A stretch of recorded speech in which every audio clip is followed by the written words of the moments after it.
Which super shoe is right for you? Today we're comparing the Brooks Hyperion Elite 4PB with the Nike Zoom X Vaporfly 4.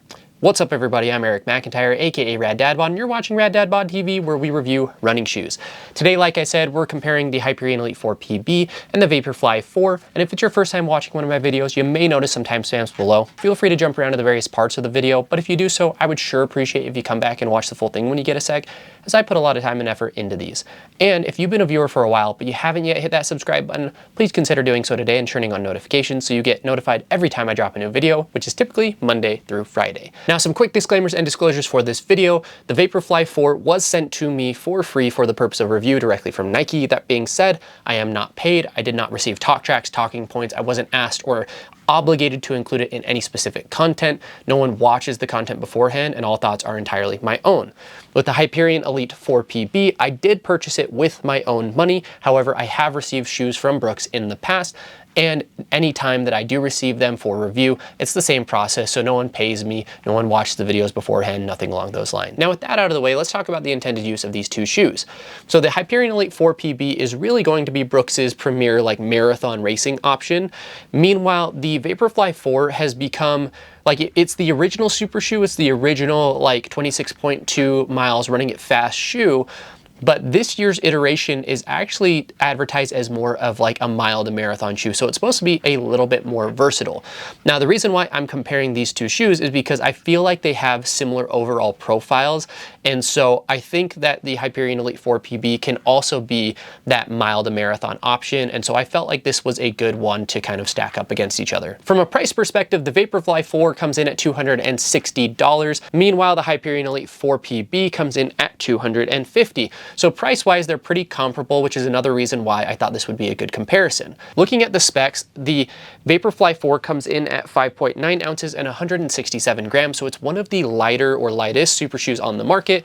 Meanwhile, the Hyperion Elite 4PB comes in at 7 ounces and 108 grams, which is not heavy at all, still, again, very, very light for the most part.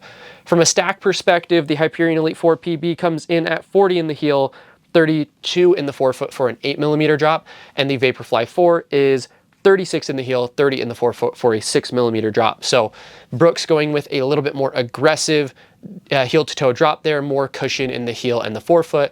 Vaporfly trying to be a little bit more nimble, a little bit more versatile as far as kind of that stack height, so going a little bit lower stack for the first time in a long time with the Vaporfly. Now from a fit perspective, the Vaporfly has had some fit issues or lockdown issues for people in the past.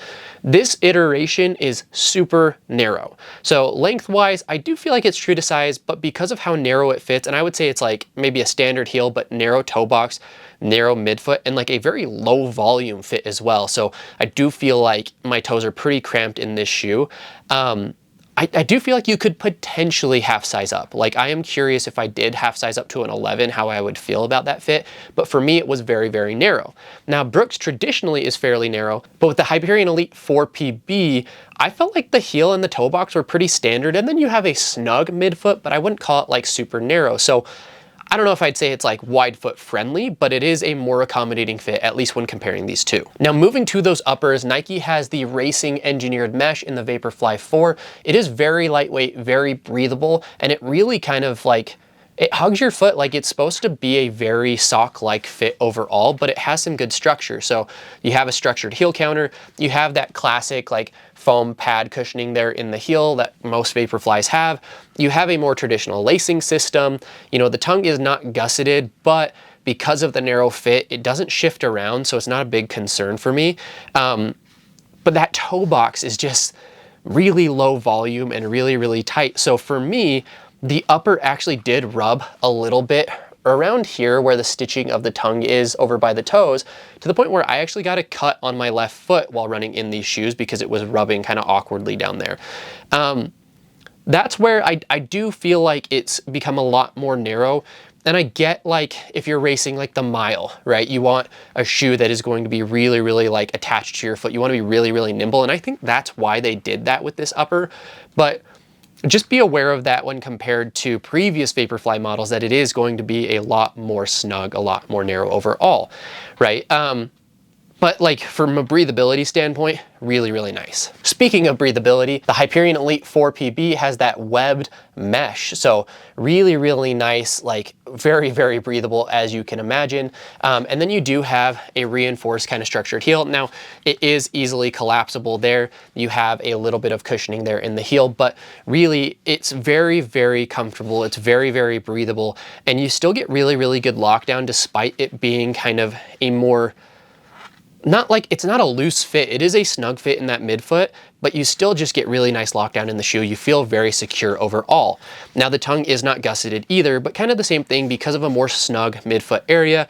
The tongue doesn't shift around. There's no issues there. And personally, I really like this style of lace. I feel like it just locks down really, really well. The laces are fine in the Vaporfly 4. It's like, I'm not complaining about those. It's just that the Hyperion Elite 4 PB, those are my preferred laces overall. I feel like the Hyperion Elite 4 could have ended up being like overly baggy. Sometimes when you go with these very, very breathable mesh or knit uppers, then you end up with lockdown issues, or they end up baggy in specific areas. But I feel like Brooks really found a nice streamlined balance here of breathability, lightweight, while still giving you the lockdown you need in specific areas. Now moving to the midsoles, Nike has that classic Zoom X foam with the carbon fiber fly plate in it. You know, Zoom X, maybe the first PEBA-based foam, like really revolutionized what we were doing with running shoes when they came out with the first edition of the Vaporfly, the 4%.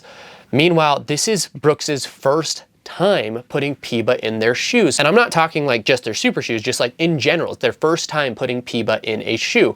So they have the DNA Gold, which is that new PEBA version.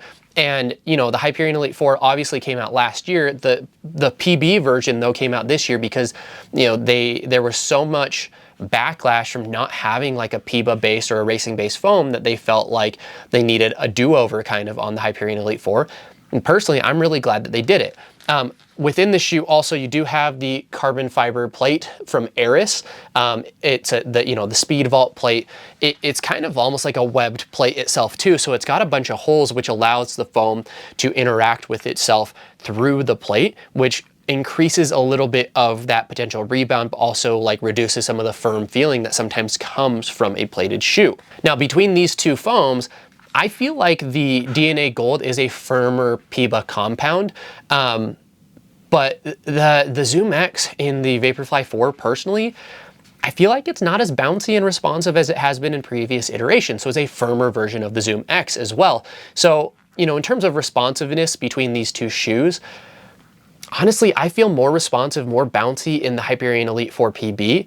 I feel like it's a little bit more aggressive versus what I think really propels me forward in the Vaporfly 4 is more so the overall weight of the shoe. It's very, very lightweight, but I don't feel like I'm getting a ton of propulsion from the shoe itself. Then from a stability standpoint, right, neither are going to be inherently stable shoes, but if you look at kind of the width of the shoes, the Vaporfly 4 is really, really narrow in that midfoot. So, you know, I do think that it's going to be less stable overall, a little bit less forgiving, but maybe a little bit more nimble, versus the Hyperion Elite 4 PB gives you a little bit more structure underfoot for some of those longer distances. So you may want to choose the Vaporfly 4 for like the mile or shorter, but for me personally, like anything 5K and above, I'm probably going Hyperion Elite 4 PB instead. Moving to the outsoles, you have a blown rubber on the Vaporfly 4. I haven't loved blown rubber, but for this one in particular, it's not giving me any issues.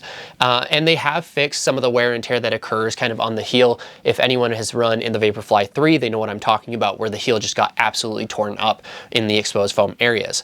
Meanwhile, over in the Hyperion Elite 4 PB, I think that's just a road tack rubber is what I would assume from Brooks. That's kind of their go-to rubber, and it grips the ground really, really well. So you also get some cutouts to save a little bit of weight because it is a thicker, more aggressive rubber compound, but I think that it works really, really well with the shoe for the most part. So neither of these are going to be, I think, your top tier outsoles, to be honest, but they both get the job done, so I don't have any complaints about them. Now, as far as my pick between the two, I think it should be kind of obvious at this point where I'm leaning.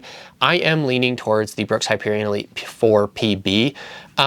It just seems to fit my foot better, and it gives me a little bit more bounce underfoot despite being a little bit firmer. Now, the Hyperion 2 was my favorite lightweight trainer of the year last year, and this is basically like a more responsive plated version of it, so it shouldn't come as any surprise to anyone that I really do enjoy this shoe. Meanwhile, with the Vaporfly 4, it's a great shoe, like it gets the job done, but in 2025, with all the crazy foams, geometries, technology that's going into super shoes, I feel like it's kind of safe, and I would have liked to see maybe some more innovation or a more like responsive crazy foam in the shoe, and I feel like they just optimize more for weight and less for kind of that responsiveness. So, you know, I really like the Vaporfly 3, the Vaporfly 2. Vaporfly 4 just honestly doesn't do it for me personally. So if you're looking at a shoe and you want kind of a little bit of that mile to marathon style shoe, you feel maybe a little bit too clunky or bouncy, you want something that can be a little bit more nimble on the track, these are both good options for that. Personally though, again, I'm leaning towards the Hyperion Elite 4 PB. Just some final thoughts. Really, frankly, both of these shoes are playing it pretty safe. Which is why I don't think they're going to be that popular when it comes to super shoes this year, where basically every other brand has gone a little bit crazy. Now, the Hyperion Elite 5 is coming out later this year, and it is looking pretty crazy. It is looking pretty different, so I'll hold off any, you know, judgment on Brooks, but I will say, like, I actually really like this shoe. I would say that currently it's probably my number 3 ranked super shoe of 2025. I think I'm going to be in the minority of runners in that. And that's okay, right? It just, for my stride, for my foot, I really like what Brooks did here, but I would like to see them be a little bit riskier with kind of future iterations, which again, the 5's coming, should be that way. Now the Vaporfly, it was so tried and true, and I just feel like the midsole feels a little bit dead in comparison to previous models. You know, I know it's not their premium super shoe anymore. The alphafly is like the premium version. So I'll be curious to see what they do with the alphafly 4. I've seen different prototypes, not from Nike, just floating around on social media, and it looks like they're doing some pretty interesting things. They're going to take some big swings and risks with that one. So excited to see what comes from that. But overall, if you're looking for a mile to marathon style shoe, these are 2 really good options for you on the market today. Now, if you watched this far, I sure appreciate you. Please take a second, hit that like button, hit that subscribe button if you haven't already, turn on notifications, and let me know in the comments what other comparisons you'd like to see or what I could be doing better to make these videos more entertaining, more interesting, more watchable for each and every one of you. And just to wrap us up, I'll leave you with a question, which is, if you were to race a mile tomorrow, what would your go-to shoe be? Let me know in the comments below. Thanks, everybody.